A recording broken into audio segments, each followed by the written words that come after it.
Boa tarde, pessoal. Estamos aqui mais uma vez para dar sequência aos programas dos concursos e do Enem. E hoje nós vamos ver um assunto muito interessante, que é a base da vida vegetal, da vida animal, dos micro-organismos, que é a citologia, né? Então, a citologia, por que eu falei que a citologia ela é a base? Porque ela é a unidade, a célula, ela estuda a célula, e a célula é a unidade morfofisiológica de todo ser vivo. Então, isso aqui esse conteúdo é trabalhado desde o 9º ano, mas mais especificamente no ensino médio. Né? Então, vamos lá. A citologia ela é o estudo da célula. E o que é a célula? Qual o conceito de célula? É a unidade morfofisiológica de todo ser vivo, né? De todos os seres vivos.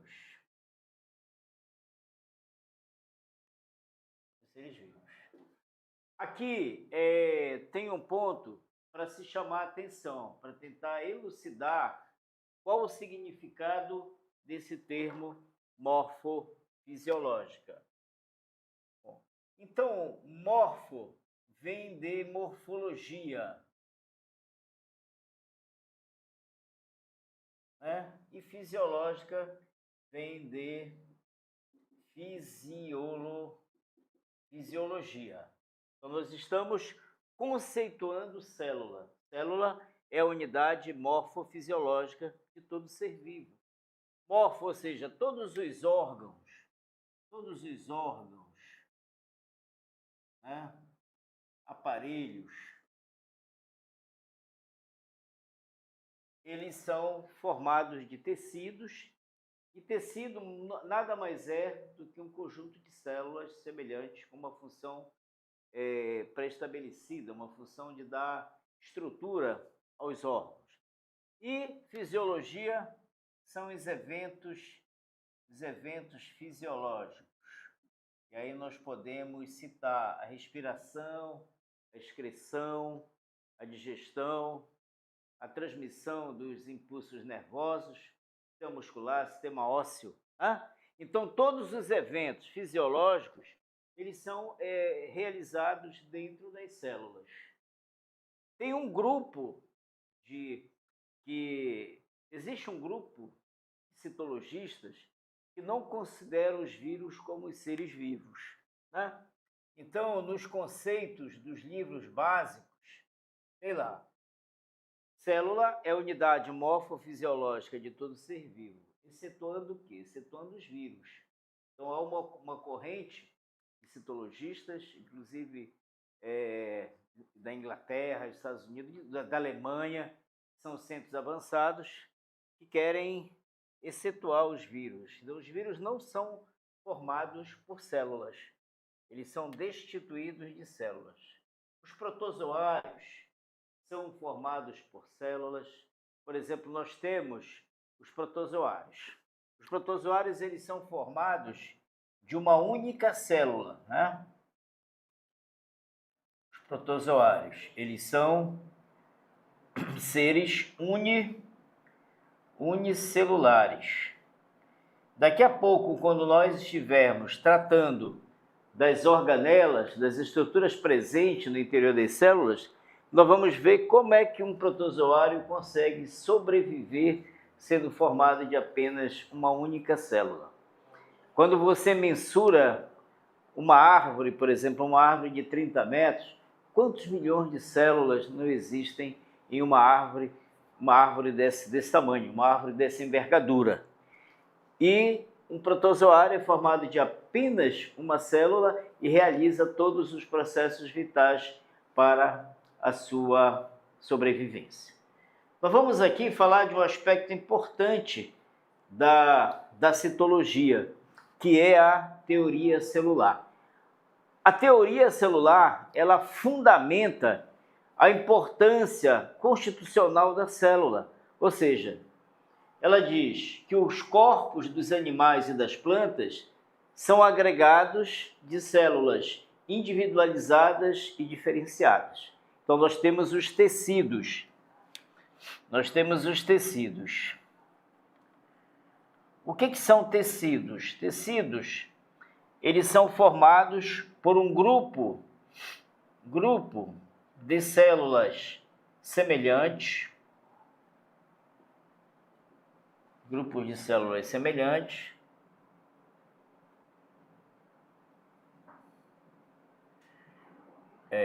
que realizam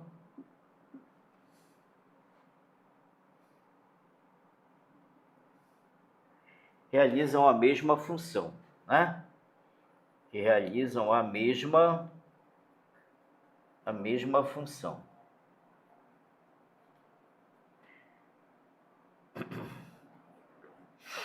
Então, eu perguntasse para vocês, gente, vamos recapitular exemplos de tecidos. Aí a gente poderia colocar o sistema ósseo, o tecido ósseo, o tecido muscular, o tecido sanguíneo, o tecido nervoso, né? A nossa pele, ela é formada de tecido chamado tecido epitelial. Então, à medida que nós formos avançando, a gente vai exemplificando para vocês os mais variados tipos de tecidos, tá? Eu vou projetar agora aqui para vocês, não sei se vocês estão vendo aí os slides, né? Que nós vamos discutir os parâmetros relacionados à teoria celular. Então, alguns autores trabalharam no sentido de elencar as importâncias da célula. Então, todos os organismos vivos são compostos por uma ou mais células. Então, os únicos que nós conhecemos unicelulares são as algas azuis ou cianofíceas, né? Ou os protozoários, que são unicelulares.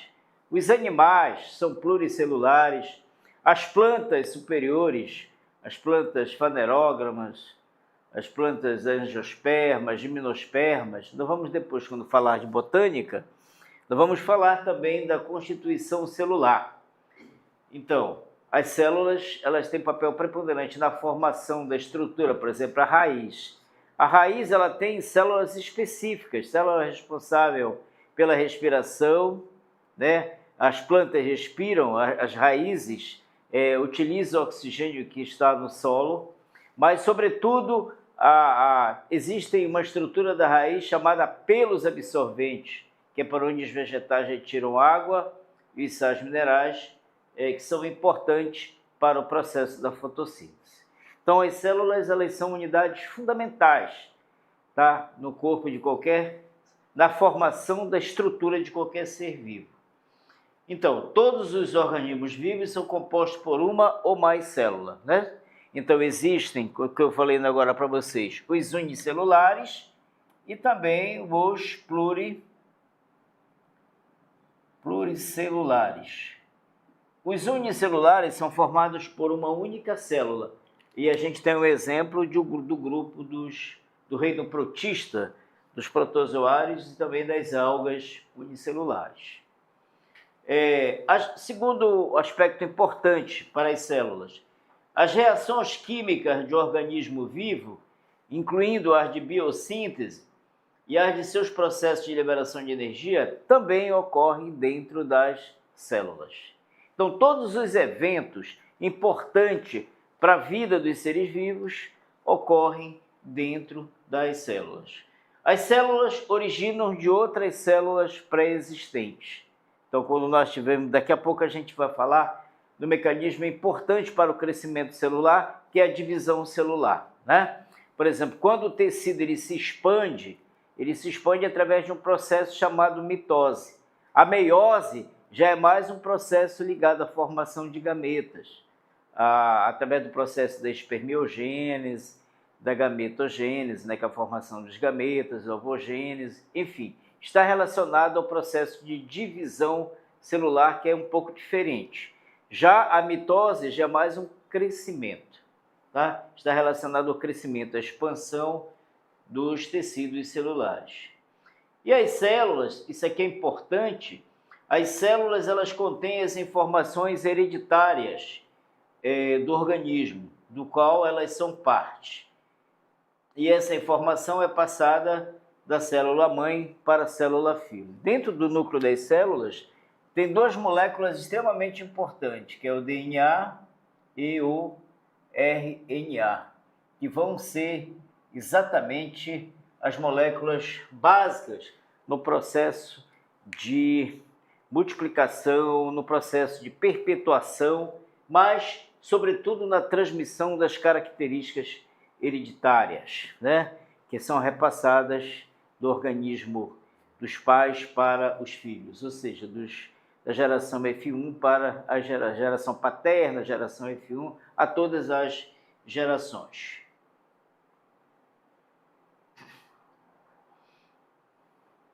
Bom, vamos falar um pouco sobre a célula viva, né? O que é uma célula viva? Vamos falar, nós já conceituamos células, falamos que célula é a unidade morfofisiológica de todo ser vivo, todos os seres vivos eles são formados por células, e essa palavra morfológica é importante que nós saibamos o significado dela.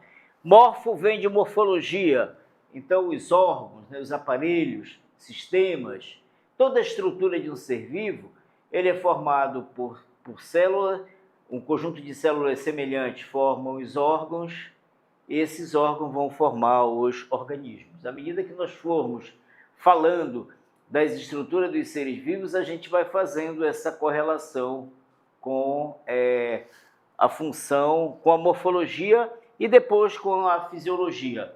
A fisiologia, por exemplo, está relacionada aos processos fisiológicos, a respiração, a reprodução, a circulação,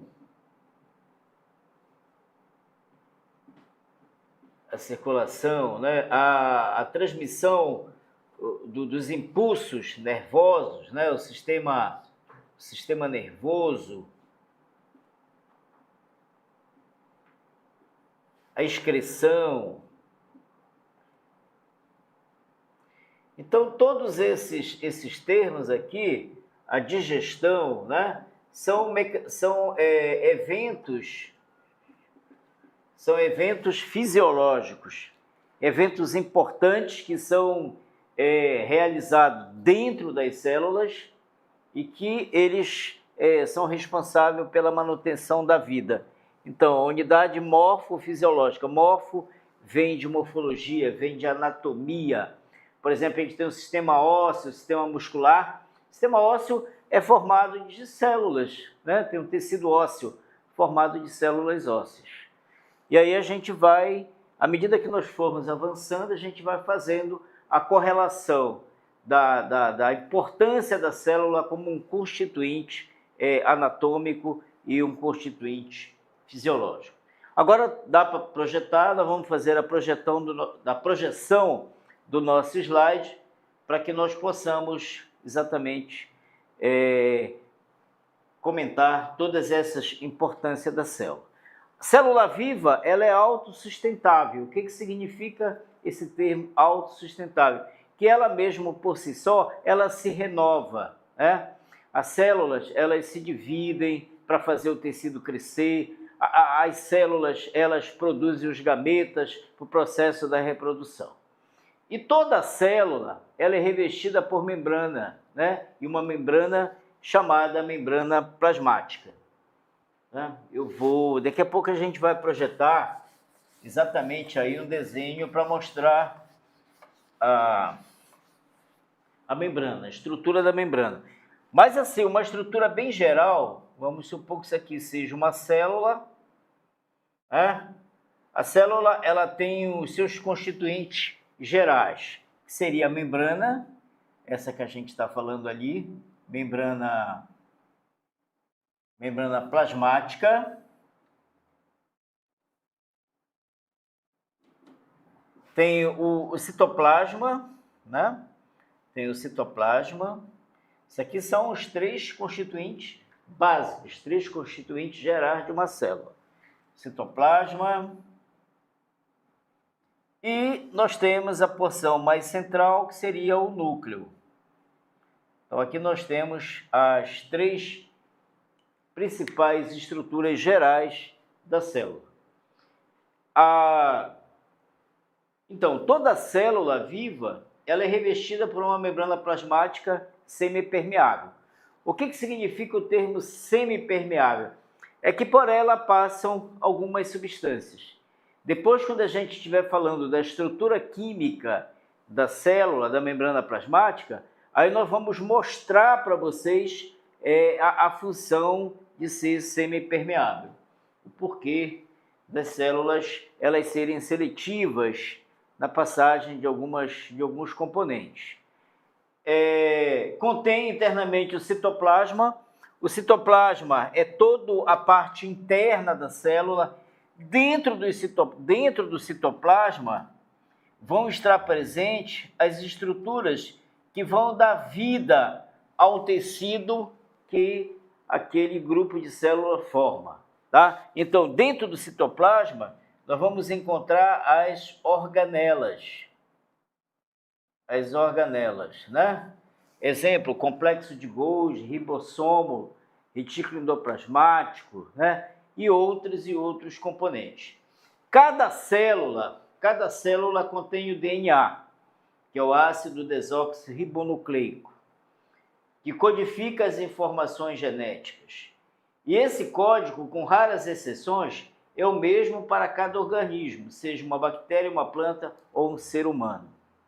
Hoje é muito comum se definir, por exemplo, o exame da paternidade, que é um critério usado para aceitar ou refutar a proposição de uma paternidade. Então, ele está exatamente no exame de DNA. Esse DNA é muito importante, ele vai carregar toda a informação genética, todo o teu código genético vai estar presente no DNA. Vamos aqui um pouco para o histórico da célula. Às vezes, em uma questão, cai alguma coisa no texto introdutório da pergunta, algo a respeito do histórico de um determinado assunto. A citologia, por exemplo, as células, a maioria dos grupos celulares, eles são microscópicos, né? A maioria das células, elas são células microscópicas. Ou seja, elas não são visíveis a olho nu. Então, ali tem três pesquisadores importantes no início do estudo da célula, que é o Hans e Zacharias Jans, que no ano de 1590 inventaram um pequeno aparelho de 2 lentes, que esse aí é o modelo, é o precursor do microscópio. Foi graças a esse microscópio que tudo começou a respeito do estudo da célula. Mais tarde veio Robert Hooke, datado de 1635 a 1703, né, o período que ele teve de vivência, mas em 1665 ele observou, através de uma cortiça. O que é a cortiça? A cortiça ela é extraída de um tecido vegetal. Ela é extraída de um tecido vegetal, por exemplo, da casca.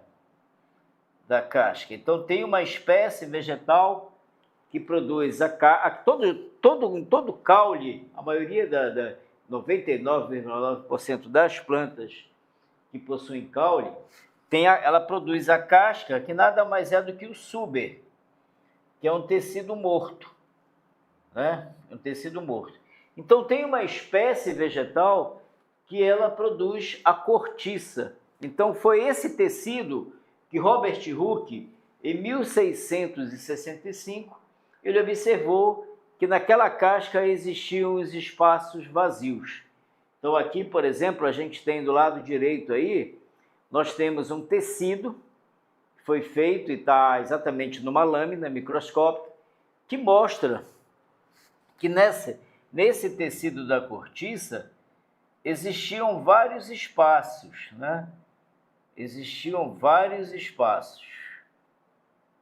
Se você olhar com bastante cuidado aí, dá para você visualizar ali. Então, esses espaços vazios, ele chamou de célula, né? Então, cada espaço desse aqui ele chamou de célula, e depois ele aperfeiçoou o termo para célula. Para célula, né? Hoje, com o advento da microscopia de varredura, com o advento da microscopia eletrônica, já é possível a gente ter um retrato bem fidedigno, bem real da célula, né?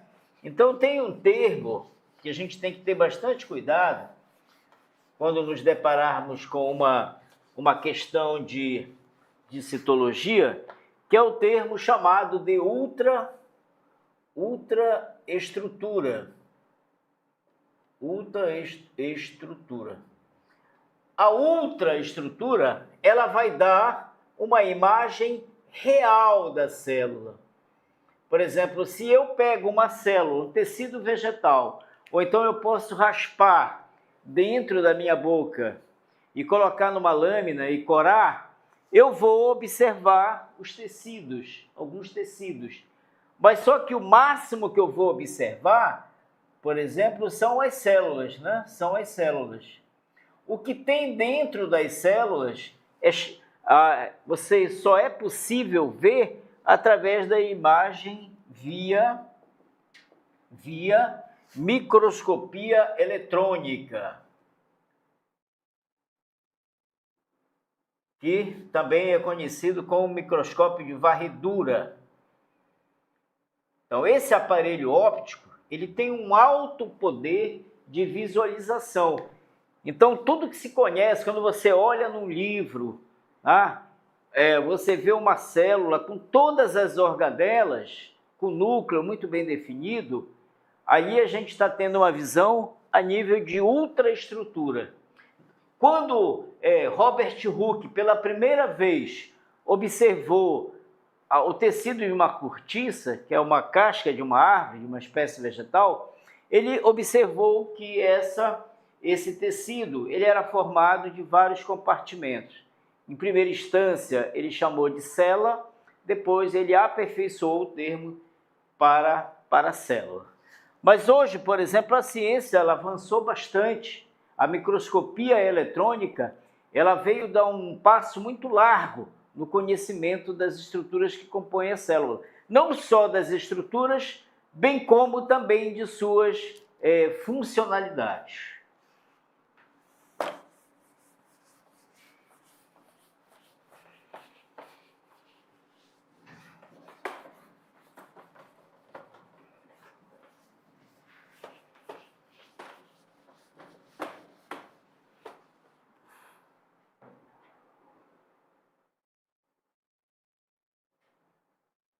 Bom, ainda continuando um pouco sobre o histórico do estudo da célula, tem ali o Theodor Schwann, em 1839, que ele pela primeira vez observou, fez a diferença de uma célula animal e uma célula vegetal, né? Então ele pôde perceber que tanto os animais quanto os vegetais, eles eram formados de tecidos, né? E depois, mais tarde, nós vamos observar que tem como diferenciar uma célula vegetal de uma célula animal. Por exemplo, tem um constituinte que está localizado, que está inserido na célula vegetal, na membrana das células vegetais, que é a famosa celulose. A celulose ela é uma substância que ela vai ser responsável, por exemplo, pela produção do papel. Então, esse papel que nós utilizamos para escrever, papel vegetal, né? Não é papel vegetal, é qualquer papel natural, ele é produzido a partir desse componente básico da membrana das células vegetais. Então, há diferença. Tem, por exemplo, as células vegetais, elas têm algumas organelas importantes, por exemplo, os plastos, né? Tem a clorofila, que é uma molécula muito importante, que é dentro da clorofila que vai acontecer a fotossíntese, né? Então, a clorofila é um pigmento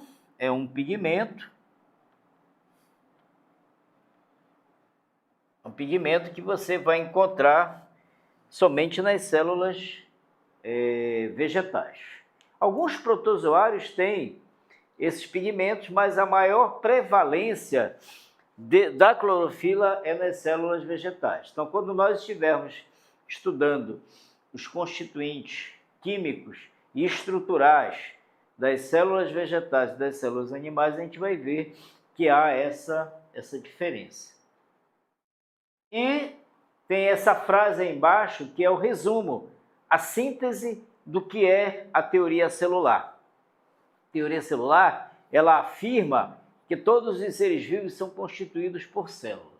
Isso aí é o preceito básico da teoria celular. Hoje, por exemplo, a partir do século XIX para cá, século XIX, mais assim, no século XX, a microscopia ela foi se aperfeiçoando. É igual a questão dos exames de imagem. Os paleontólogos, que são os que estudam os fósseis, eles se valem muito, eles usam muito a ferramenta de imagem, mas que técnicas eles usam? Eles usam a técnica do raio-x, né?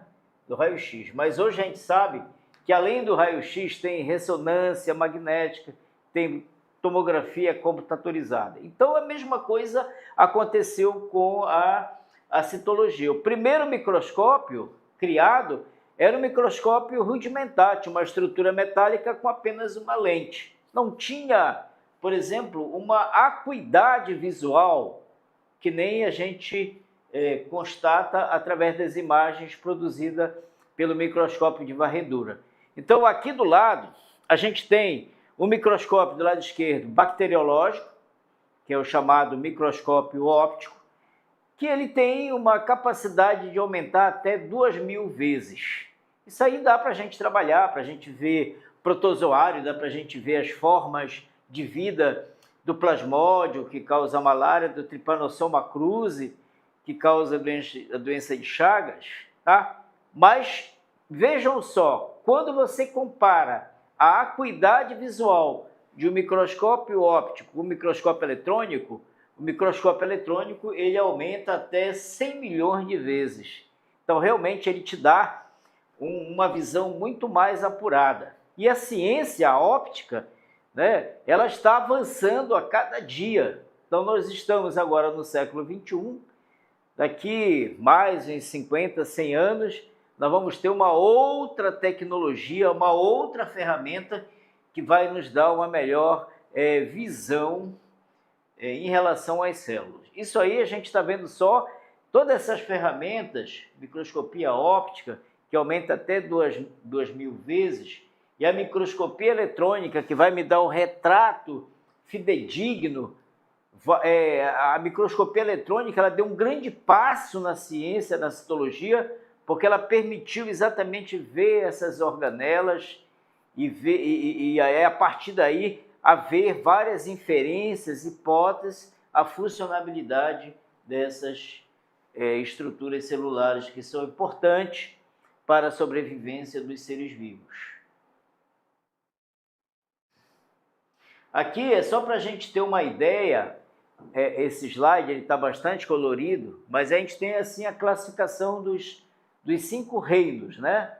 Nós temos assim, aí tem uma árvore que a gente chama de árvore evolutiva, árvore filogenética, mostrando aqui na base em amarelo Monera, né? Aí acredita-se, né? As hipóteses apontam que os seres basais na evolução dos seres vivos, as bactérias encontram o reino Monera tem essa posição basal, depois vem os protistas, e aí vem lá no topo da árvore, a árvore evolutiva, nós vamos ter o reino Plantae, o reino Fungi e o reino Animalia, né? Então, todos esses reinos aí, eles são constituídos por organismos celulares, né? Celulares.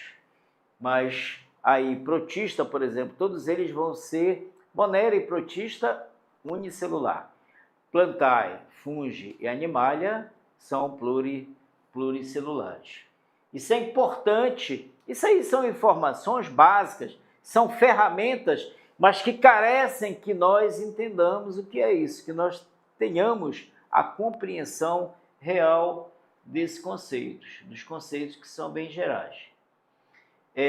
Aqui nós temos, na projeção, tem assim, organização celular em procarionte e eucarionte. Também são dois conceitos importantes que nós não devemos esquecer. Isso aí são grupos. A partir dos seres constituídos por células, nós temos dois grandes grupos, que são as células procariontes e as células eucariontes. Essas células procariontes, elas têm características estruturais, assim como também as eucariontes, inerentes, algumas particularidades inerentes a elas, né? Então vamos lá. O envoltório nuclear, por exemplo, uma das principais diferenças que os citologistas eles usam para diferenciar uma célula procarionte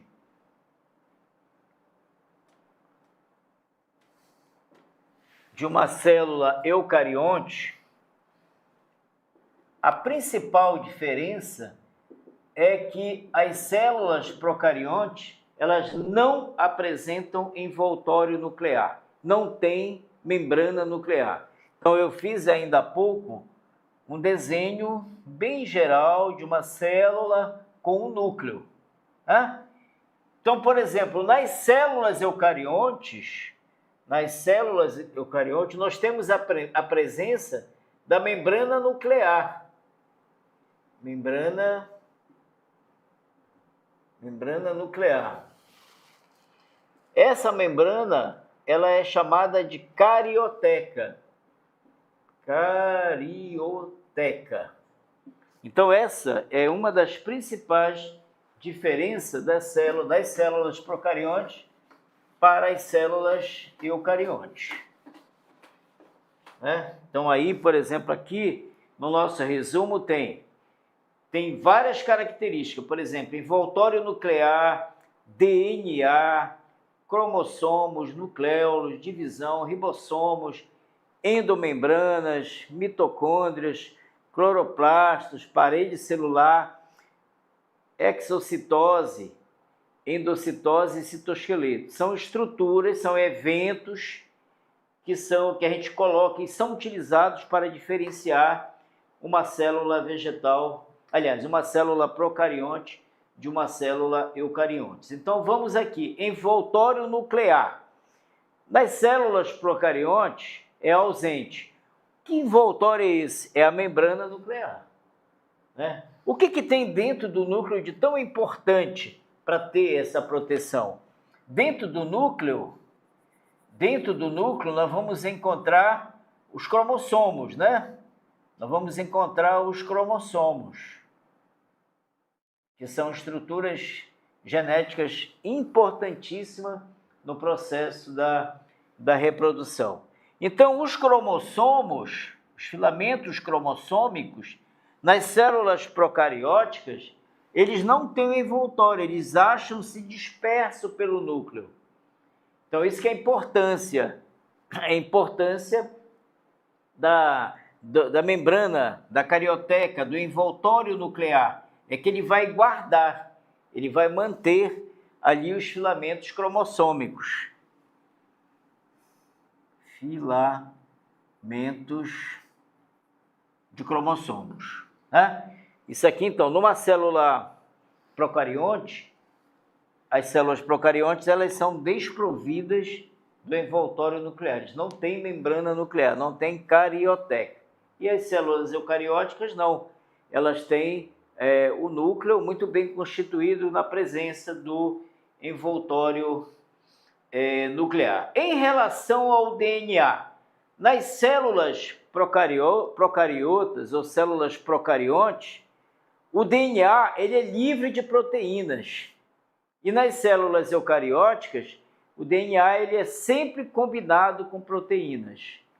Um outro aspecto a considerar nessa diferenciação, os cromossomos, por exemplo, das células procarióticas, eles são únicos. Eles são únicos, né? E nas células eucarióticas ou células eucariontes, eles são múltiplos. Os nucléolos, nas células procariontes, eles estão presentes. E nas células, nas células procariontes, os nucléolos estão ausentes. E nas células procariontes, eles estão presentes. E aí vem a divisão, por exemplo. A divisão observada nas células procariontes é uma divisão simples, por fusão binária, né? Fusão binária, eu tenho uma célula, então, quando essa célula ela passa por um processo de reprodução, ela vai sofrer um processo de fusão binária. Então, a partir de uma célula, vão formar duas outras células, que é um processo que mais tarde a gente vai conhecer como processo de reprodução assexuado. A divisão celular nas células eucariontes, elas vão acontecer através de dois processos, né? O processo da mitose e o processo da meiose. A mitose vai estar relacionado basicamente com crescimento celular, crescimento do tecido celular. E nos seres que se reproduzem de forma assexuadamente, ela também é um mecanismo de reprodução especial que é assexuada. Aqui o exemplo, a fusão binária, uma célula, ela matura, ela encontra-se apta para a reprodução, ela passa por um processo de fusão binária e vai dar origem a duas células filhas, e assim sucessivamente. Então, isso aqui é um processo importante. Então, o processo de divisão celular nos organismos procariontes sempre vai dar por fusão binária. E nas células eucariontes, mitose e meiose. E aqui tem, por exemplo, ribossomos, tem uma estimativa aí dos ribossomos. Os ribossomos são organelas importantes que vão estar relacionados com a síntese, com a produção de proteínas dentro da célula. E aqui tem uma série de outras estruturas, por exemplo, endomembranas. Nas células procariontes, elas estão ausentes, não há endomembranas. Nas células eucariontes, há endomembrana. Mitocôndria, que é uma organela muito importante relacionada à produção de energia. Nas células procariontes, elas estão ausentes. E na eucariontes, elas estão presentes. Cloroplastos. Nas células procariontes, estão ausentes. E nas células eucariontes, a presença dessa organela, do cloroplasto, ele vai ser específico de células vegetais. Tá? Então, os cloroplastos. Os cloroplastos, eles só vão ser encontrados nas células eucariontes. Mas eucariontes o quê? Vegetais. Você não vai encontrar em nenhuma célula animal, você não vai encontrar cloroplasto. Tá? Parede celular, por exemplo, nas células procariontes, elas não são celulósicas.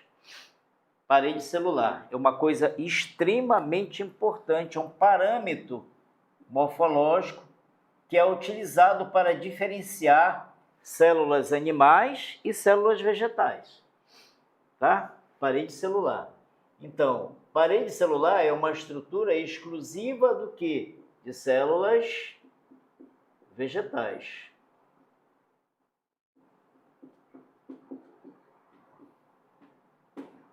Células vegetais.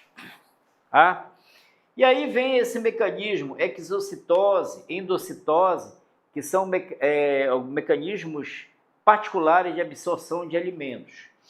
Eles estão ausentes, esses mecanismos eles se encontram ausentes nas células procarióticas e presentes nas células eucarióticas. E citoesqueleto, eles estão ausentes nas células procariontes e presentes nas células eucariontes. Eu vou fazer um resumo de todas as minhas aulas e vou mandar para vocês. A gente vai colocar no Crescero, que é para que vocês consigam pegar esses resumos e a partir desses resumos vocês vão para os livros maiores com mais conteúdos para estudar melhor. Bom,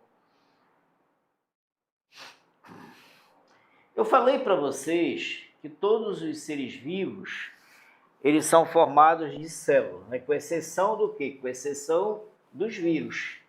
Os vírus eles são acelulares. E falei também que tem uma corrente de citologistas, uma corrente de pessoas que trabalham com vida, que não consideram os vírus como seres vivos. Quando nós formos estudar os vírus, aí nós vamos discutir as teorias que apontam, que fazem conjecturas, que formalizam hipóteses em relação a esse grupo, que é um ser parasito, né? Parasito verdadeiro. O vírus ele só sobrevive à custa de uma outra célula. Realmente, a virologia ela é um item, um capítulo da biologia muito importante, porque a maioria dos vírus são parasitos e são causadores de doenças muito importantes. Então, vamos lá. Em relação à classificação das células, então vamos lá. Os seres vivos eles são formados por células, né? Só que, em relação ao número de células, nós vamos ter os unicelulares,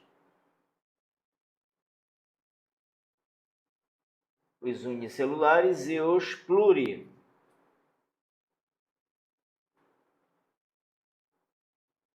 pluricelulares. Né? Unicelulares, eles são formados, como o termo já diz, por uma única célula.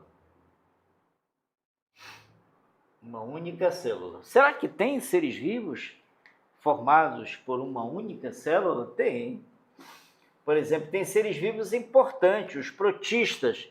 Todos os protistas, eles são unicelulares, tá? Todos os protistas, os protozoários, eles são formados por uma única célula. E eu posso, inclusive, exemplificar para vocês protozoários importantes a nível de saúde pública. Por exemplo, o Plasmodium,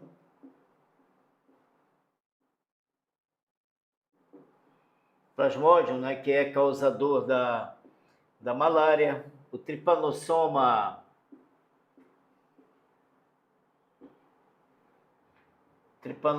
cruzi, que é causador da doença de Chagas, né? As leishmanias,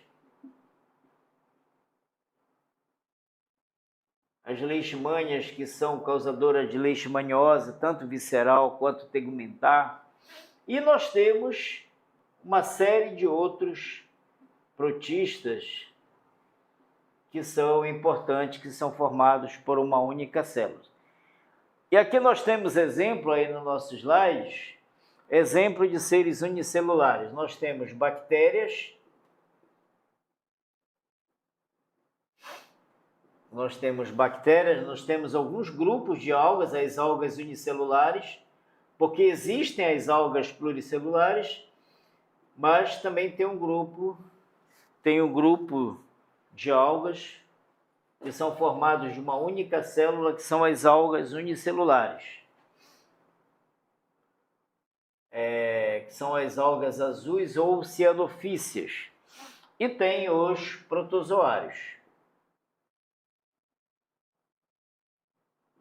e tem os protozoários, né?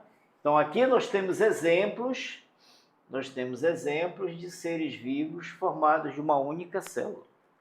Seres vivos, por exemplo, que respiram, né, que produzem energia, que se reproduzem e são formados de uma única célula. E a gente vai ver mais para frente que eles são, apesar de serem formados de uma única célula, mas eles têm as organelas que dão todo o aporte fisiológico para que ele consiga se reproduzir.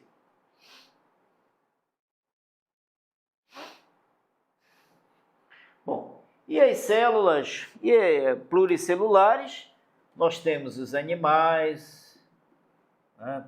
Todos os animais são pluricelulares, vegetais e os fungos, né? Os fungos são todos eles formados de mais de uma célula, eles são então pluricelulares. Né? Pluricelulares, por exemplo, aí eles vão formar, dependendo da complexidade do organismo, eles vão formar, as células vão formar os tecidos, as células formam os tecidos, os órgãos e os aparelhos ou sistemas, tá? Os sistemas.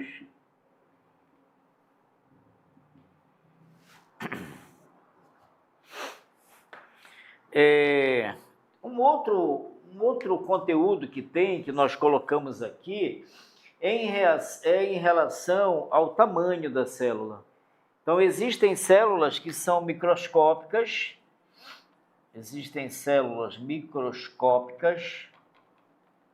que a maioria das células são microscópicas, e as células macroscópicas.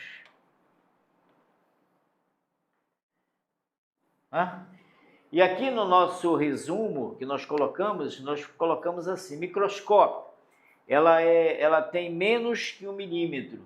Então, ou seja, você não consegue vê-las a olho nu. Menos que 1 milímetro, né? E a macroscópica, ela é maior que 1 milímetro, maior que 0,1 milímetro, né? 0,1 milímetro. Então, célula que é menor que 0,1 milímetro, elas são células microscópicas. Você não consegue vê-las a olho nu. E as maiores que 0,5 milímetros, elas são células consideradas macroscópicas. Nós temos 2 exemplos de células macroscópicas fáceis de serem percebidas, grandes. Um é o ovo, né? O ovo é uma célula gigante, esse ovo que a gente sempre come com feijãozinho aí. E também o gominho da laranja. O gomo da laranja, ele é o exemplo de uma célula macroscópica. E, bom, em relação a formas, as células, elas são polifórmicas, elas apresentam de várias formas. Tem as células discoides, por exemplo, as hemácias são modelos de células discoides. Tem células esféricas, tem as células estreladas, por exemplo, o neurônio. Aqui nós temos o esquema do neurônio, que seria uma das maiores células presente no corpo humano. Ele tem a forma estrelada. Também tem as células fusiformes, que são células alongadas, tá? E agora eu quero que a gente observe, quero que vocês foquem as ações aqui para essa estrutura das células. A gente projetou aqui no slide. E eu falei ainda agora para vocês que basicamente uma célula ela é formada por 3 partes básicas. Ela vai ter uma membrana, né? Ela vai ter a membrana, que é o envoltório, é uma estrutura que vai proteger a célula. Vai ter o citoplasma, né? O citoplasma é um líquido de natureza viscosa, onde estão inseridas todas as as organelas. Não sei se vocês estão conseguindo ver aí, muitos estão assistindo a aula com celular, mas quem está no computador, ou então na Smart TV, que dá para você selecionar, você vê que aqui dentro, aqui essa célula é uma célula que tem um corte, aí tem uma estrutura maior, que está aí de cor violeta, de cor roxa, que é o núcleo. Então mostra, por exemplo, a membrana nuclear, que é a estrutura que vai envolver o núcleo.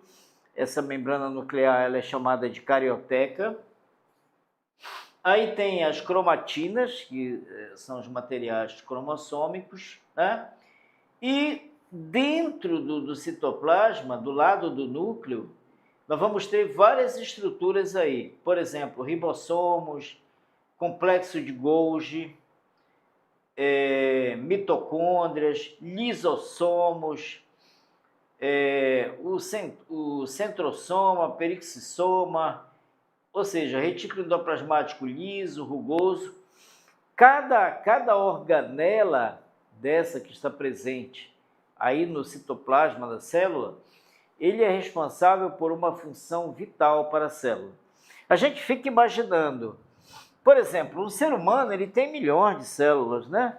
E como é que um Trypanosoma cruzi, como é que ele consegue sobreviver?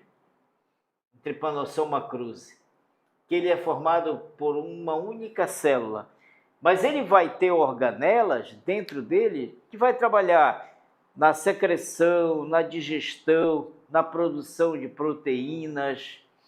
Ele vai ter cada organela que está presente no citoplasma das suas células, vai ser responsável por uma função vital. Então, um ser vivo, ele nasce, cresce, né? Amadurece, envelhece, depois ele morre. Então, quando a gente estuda a senescência, a vida desses micro-organismos, eles realizam todos os processos vitais. São seres vivos, eles são gerados, eles crescem, né? Apesar de muitos deles serem parasitos, né? A maioria deles, desses que eu coloquei, todos eles são parasitos. O nome certo é parasitos, né? Eu falei na aula passada. Não são parasitas, que é um substantivo masculino, o correto é os parasitos. O nome correto é parasito. Se vocês forem trabalhar um pouco a redação, a gente tem que ter muito cuidado para escrever corretamente os nomes. Então vamos ver a membrana plasmática. A membrana plasmática, ela é o envoltório celular, né?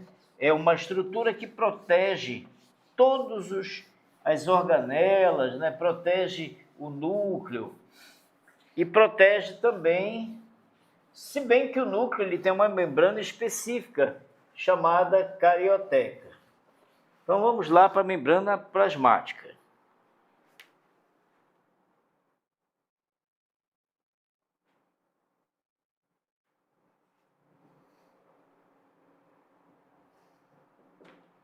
Bom, mais uma vez a gente vai tentar desenhar uma célula aqui com as suas partes principais.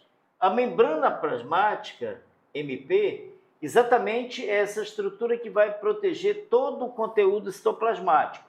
Aqui na parte central a gente tem o núcleo e aqui nós temos o citoplasma.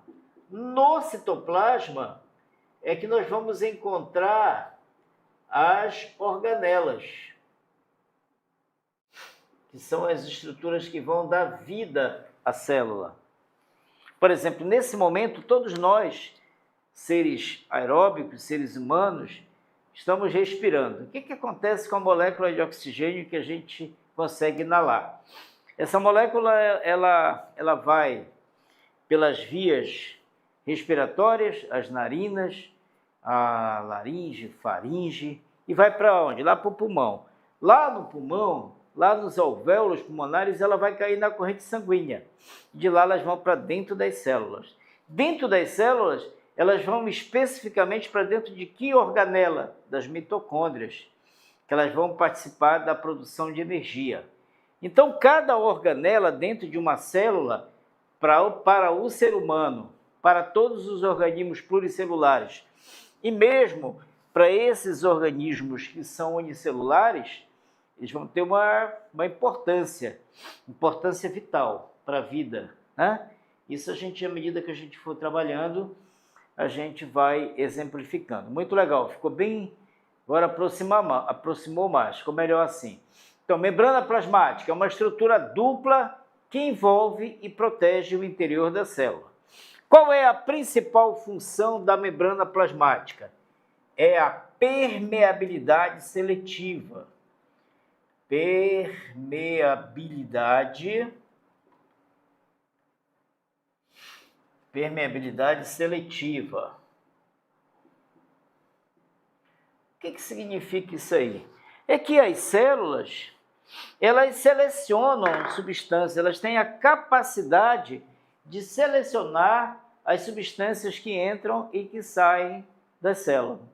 Então, vejam só, a principal função é que ela ela seleciona, né? Ela não vai deixar as nossas células serem invadidas, porque a invasão de uma substância indesejável para o metabolismo da célula pode causar problemas ao funcionamento das células e, dependendo do nível da quantidade dessa substância, pode comprometer o tecido, o órgão, enfim.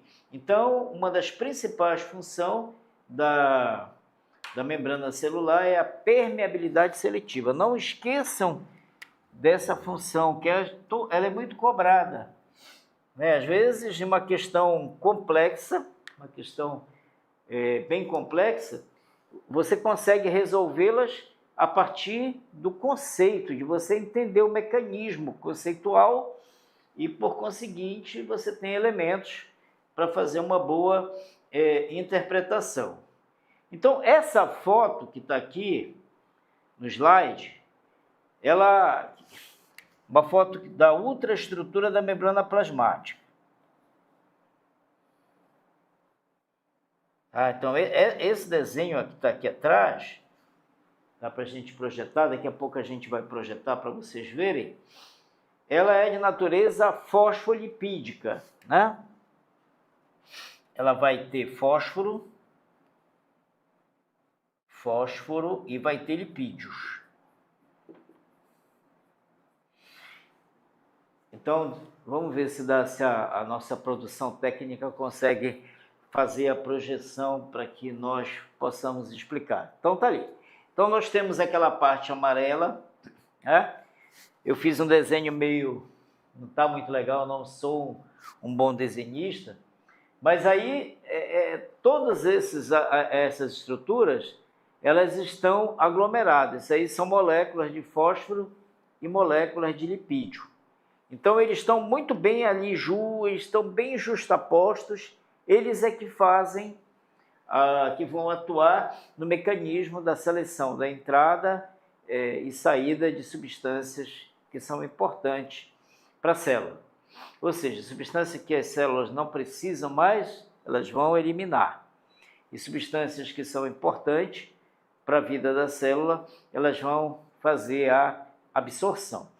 Além, é claro, de fósforo e de lipídio, a gente vai encontrar algumas proteínas, alguns carboidratos, e todo esse mecanismo, essa junção de substâncias químicas, eles vão atuar no processo de seleção de substâncias que entram, que saem da célula e que vão conferir à membrana a principal função de permeabilidade seletiva. E aqui, gente, nós temos elencado 8 funções importantes das membranas. A função principal é a permeabilidade seletiva, né? Mas dentro desse processo da permeabilidade seletiva, além, claro, tem outras funções de natureza secundárias que não deixam de ser importantes também para a célula. Manutenção da integridade da estrutura celular. Imaginem vocês se há uma ruptura da membrana. Se houver uma ruptura da membrana, primeiro que vai extravasar é todo o conteúdo citoplasmático. Então, se há uma ruptura da membrana, saem as organelas, que são importantes para a funcionabilidade daquelas células. Então, aqui, manutenção da integridade da estrutura celular. Permeabilidade seletiva, que é o controle da movimentação de substância para dentro e para fora. Outra função da membrana, formação de gradientes de potencial eletroquímico. Então, toda célula, ela mantém o equilíbrio o equilíbrio iônico, através da entrada dessas substâncias, da entrada e da saída. É que os bioquímicos chamam de potencial eletroquímico. Isso aí trabalha muito um pouco a fisicoquímica da célula. A regulação das interações célula a célula, os receptores, que é o reconhecimento de antígenos, células estranhas e células alteradas, né? E os hormônios também. Uma outra função, a atuação como interface entre o citoplasma e o meio externo, ou seja, ela mantém aqui.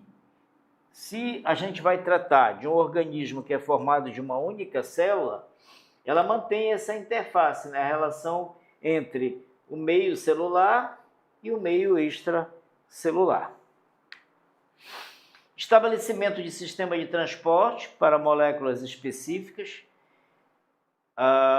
e a transdução de sinais extracelulares físicos ou químicos em eventos intracelulares. Então, nós elencamos aí algumas funções importantes da célula. Essa imagem, ela está show de bola. Isso aí é um modelo de uma célula vegetal. Então, ainda há pouco, eu falei que existem duas estruturas ou mais, mas que essas duas estruturas elas são muito utilizadas para você fazer a diferenciação de uma célula vegetal de uma célula animal. E aí é constituído pela celulose. A celulose, ela é um carboidrato que ela vai estar contida na parede celular. Por exemplo, na parede celular, externamente à membrana plasmática, há a formação da parede celular. E a parede celular, ela é rica em celulose, né?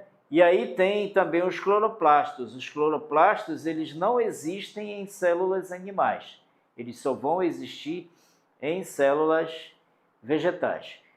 É claro, a principal função da parede celular, ela vai reduzir a perda de água, né? Então, a função da parede celular é dar rigidez à célula, ao envoltório da célula, mas, sobretudo, também evitar a perda de água, que é a água é um fator importante para o metabolismo celular, principalmente das células vegetais.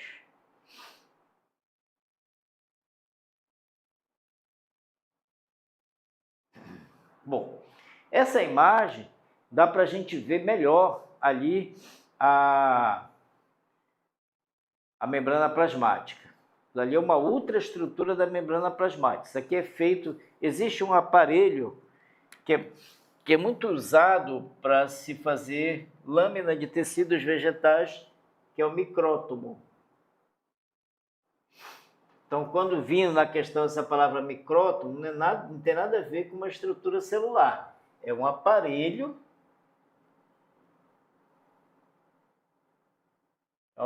que é utilizado para fazer tecidos, né? Para fixar, para fazer os cortes dos tecidos de células vegetais. Graças a esse aparelho, que você consegue fazer os cortes histológicos e as lâminas para melhor estudar as células vegetais. Bom, o citoplasma, ele está localizado. Qual é a localização do citoplasma? Ele está localizado entre a membrana e o núcleo. Então, o citoplasma é todo esse constituinte aqui, ó. Eu tenho uma célula, tem a membrana plasmática, tem o núcleo, que ele é mais central, nas células eucariotes, ele é um núcleo que é protegido pela membrana, pela carioteca, tá? E ele é preenchido por um líquido viscoso chamado hialoplasma. Vamos prestando atenção para esses nomes, gente.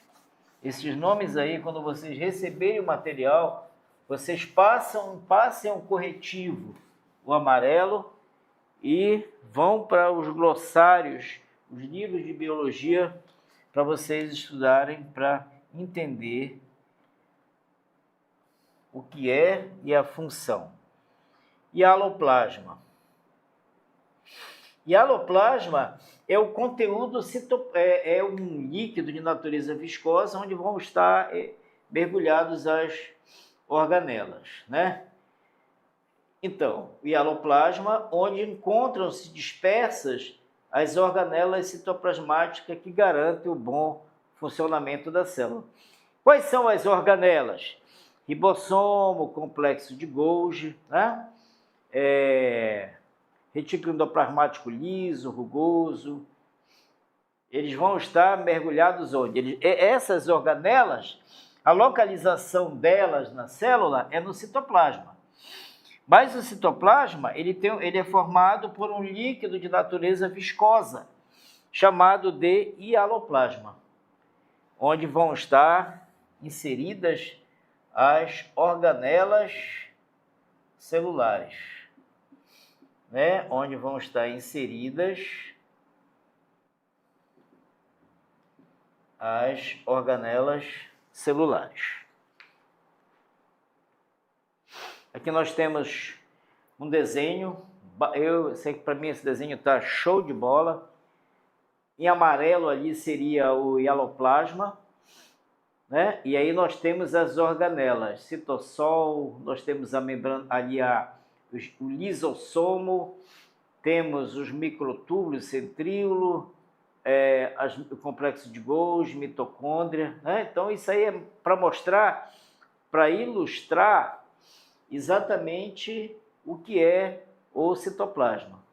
O citoplasma é a estrutura constituída por um líquido de natureza viscosa, onde vão estar inseridos as organelas.